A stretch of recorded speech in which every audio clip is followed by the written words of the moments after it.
Hello, I am Aziz Haniffa, co-founder and executive editor of Desi Max. And today our team is in the heart of Silicon Valley in California's 17th district to kick off a series called On the Trail, where we follow and interview national Indian American lawmakers as well as state and local legislators. We are in the company of Khanna, who represents 17th district that incorporates Silicon Valley.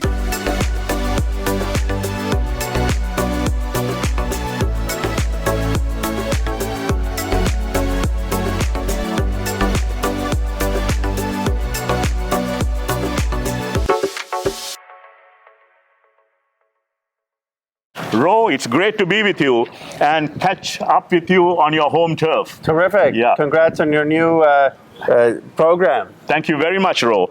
You are one of the few lawmakers who not only religiously visits with your constituents, but also holds a regular town halls with your constituents. Why do you do that? What's the strategy and the rationale behind that? Well, once a month, I hold a formal town hall. We've been doing it online with the pandemic, but otherwise it was in a high school gym. And you hear what's on voters' minds. Are they concerned about gas prices? Are they concerned about grocery prices? What is it that's affecting the local community? Are the schools open? Is there an issue with homelessness? So it keeps you in touch with the community. Yeah, and you are up for re-election in November. Are you confident of a landslide victory, even though it's a tough year for Democrats with a hangover from the pandemic, inflation, the burgeoning gas prices, sort of nearly $7 a gallon here in your constituency. Yeah, $6. Yeah. And the thinking is that the Democrats are going to get buried in the House, and the Senate is up for grabs too. So what say you? Well, I think, look, we've had record job creation, economic growth. The president has steered us out of a huge crisis with COVID. So I think we're going to do better than people expect. Of course, it's going to be a fight. I'm confident in my own election, but I also think we're going to win seats back in California. The redistricting maps have been good for us, and the president's leadership on Ukraine has been strong.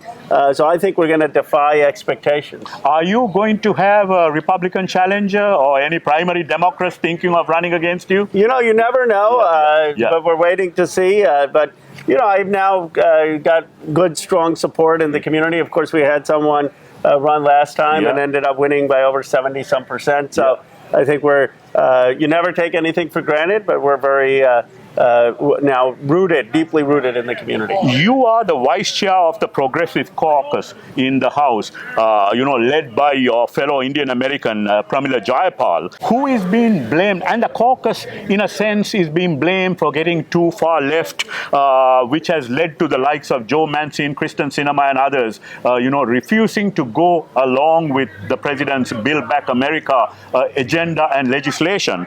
What's the justification? Do you see any justification to the Progressive Caucus being blamed for what has happened in terms of the president's agenda, specifically with regard to Build Back America?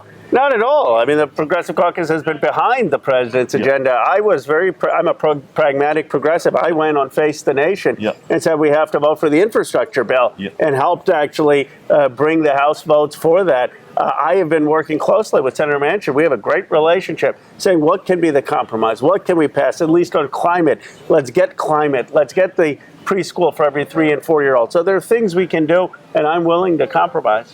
You spoke about the fact that someone ran against you the last time, a Republican challenger. And in fact, the rationale behind it was because you had raised the ire of the Hindutva community with your stinging criticism of some of the human rights violations in Kashmir and also against other minorities and also on various other issues. So much so that this fraternity, in your constituency, even ran a Republican candidate against you, whom you handily defeated. A few days ago at the Armed Services Committee hearing, you strongly faulted India's abstentions at the UN Security Council, not once, but twice, 3 times, and for Russia's unprovoked invasion and all kinds of violations and sort of the carpet bombing in Ukraine. And you are not the only person who really faulted India. There was an India feel, if ever there was one, Congressman Joe Wilson, who has been co co-chair of the India caucus for many, many years. And to quote him, he said that he was shocked that such a great country as India has abstained on the issue of mass murder in Ukraine. And he went on to say it just seems so unnatural. The relationship with Prime Minister Narendra Modi should be with the United States, not in any way associated by way of abstention with a megalomaniac like Putin. And he said, I saw our colleagues, Democrats and Republicans, appalled that there would be an abstention by a great country and friend of India. Once again, you are likely going to be facing a lot of criticism. Already we've seen a lot of trolling going on in social media, etc. From some supporters, some critics of yours in your own constituency. Are you ready for this bombast just before your re-election? Well, I think my position is supported by most Indian Americans. They believe and understand what I do, that it's the United States that will come to India's defense and did come to India's defense when China invaded the line of control. And we did as recently as 2020. So Putin's not going to be there for India. The U.S. will. We have to strengthen the relationship. We have to have the defense relationship even more strengthened so that they're not reliant 60% on arms from Putin, but that they are more building and buying from the United States. And most people in Silicon Valley, at least, want to strengthen the U.S.-India relationship, want to see them clearly pick sides with a free enterprise democracy as opposed to dictatorship, which is what Putin is. And you did mention during the congressional hearing that Putin never came to India's aid when China went against the line of actual control in its invasion in the conflict with India, both in 1962 and also in 2020. Right. So, and I guess no one can sort of question your loyalty to India and the Indian American community. I'm the vice chair of the U.S.-India caucus. Yeah. I'll be the chair. I've supported things like having India on the UN Security Council seat, having India and U.S. defense ties be similar to NATO ties. Those things become harder when India abstains. It becomes harder for those of us who are working to strengthen the U.S.-India relationship. And when you have people like Joe Wilson and him saying that he was shocked at the abstentions and also saying that there is a bipartisan consensus that they are appalled by what India did. Like you said, it makes it all the much harder, is it? It makes it much harder, and it is something that I hope India will still consider. I mean, look, we're not even asking them yet to impose sanctions or to stop their defense, but to refuse to condemn Putin's bombing of mothers and children in Ukraine. How can you look at what's happening and not say that's wrong, that's immoral, that's unconscionable, and vote with the world in condemning it? Coming to your book, Dignity in a Digital World, it's been getting some rave reviews. I read the New York Times review. I read a few pieces in other mainstream newspapers. Been enjoying your appearances on Stephen Colbert with Fareed Zakaria, Bill Maher, and a host of Meet the Press and everything else. What was the rationale behind your book? What was the strong message you wanted to get across to your readers? My constituency, Silicon Valley, is $11 trillion of market value. Apple, Google, Intel, Yahoo, Cisco, LinkedIn. We're moving to a world where we're going to have 25 million digital jobs, more than manufacturing and construction combined. My message is we've got to have these jobs and opportunities in the Midwest, in the South, in rural America, in black and brown communities. We can't have all the wealth generation of a modern economy in Silicon Valley, Seattle, New York, San Francisco. I just saw an article in the Wall Street Journal this morning saying it's happening. You're seeing the rise of these tech jobs in the Midwest, in the South, and that will be good for overcoming some of the division that the country has. I remember both writing about it and the lengthy New York Times piece when you went in sort of a yatra with some of your fellow congressmen, senators to some of the rural areas of the country, and you were advocating for this. So is this what you're trying to get at in terms of, the dissemination of this kind of thing, the internet, etc., to the rural communities? Is that... that is, absolutely. And to rural communities, to mid-sized cities, and the difference is we've had the COVID realignment. And the COVID realignment has shown all of these companies they can have a remote workforce. They don't need to have everyone come to Sand Hill Road. They can be very profitable, and we can have distribution. And it's good for my constituency. You say, why? We have a jobs to housing ratio of 12 to 1. The average jobs to housing ratio in the country is 1.5 to 1. So here you have huge housing inflation. It makes it very hard for service workers, working class Americans. If the jobs were more distributed, housing prices would come down here. There'd be a relief on housing and traffic, and you'd see other areas that do need the investment flourish, and you would have greater cross work, joint work between Silicon Valley, rural communities, black communities, so that we start to stitch this country back together. The powers that be in the internet world, in the social media scene, Facebook, etc., and a whole heap of other, powers that be were those who really backed you when you first made your bid for Congress. Yes. Through the years, and you've had a very close relationship with Sheryl Sandberg and a whole lot of others. So, but there has been pushback.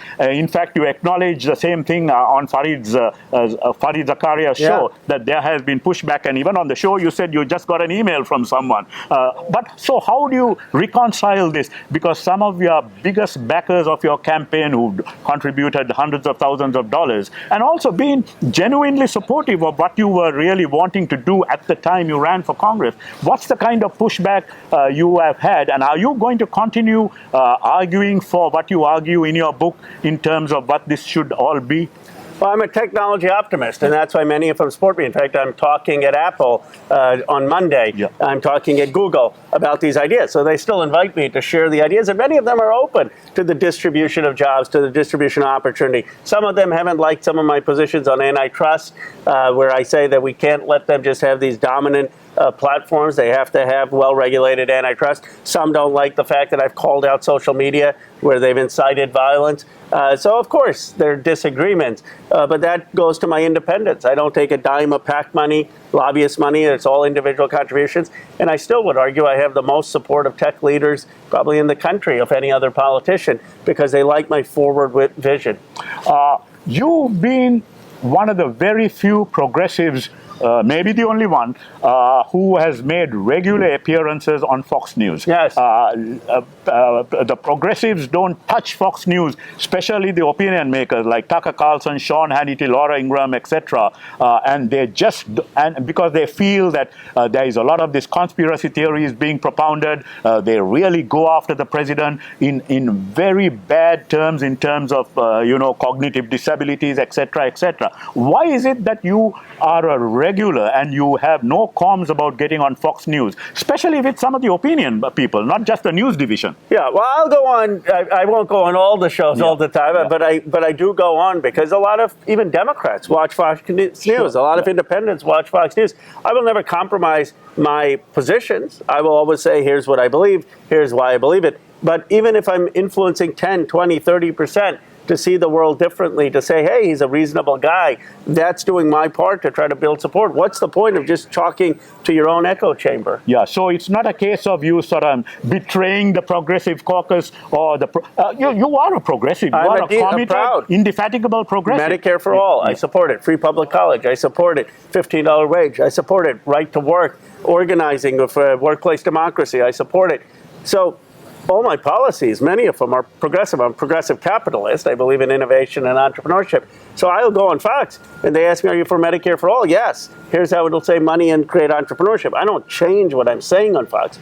But by going on Fox, at least I'm making a case for my policies. I remember when Tulsi Gabbard ran, you were a very close friend of Tulsi Gabbard. I wouldn't say a close friend, I would say a colleague. Yeah, a colleague. And I remember both of you served on the Bernie Sanders campaign. No, she was running. She was in 16. I was a co-chair in 2020. Yeah. A lot of people have been very disappointed with Tulsi, not just her appearances and being the darling on Fox News now, especially with Sean Hannity, Tucker Carlson, quite a few appearances, Laura Ingraham, etc. And the fact that she appeared was a keynoter at the Conservative Caucus meeting. Right. Yeah. Are you disappointed with Tulsi? The way she's going after, Democrats. I know she had problems with the DNC. Yeah. She quit the DNC when she was vice chair, etc. And also going after Hillary Clinton. Are you disappointed with Tulsi?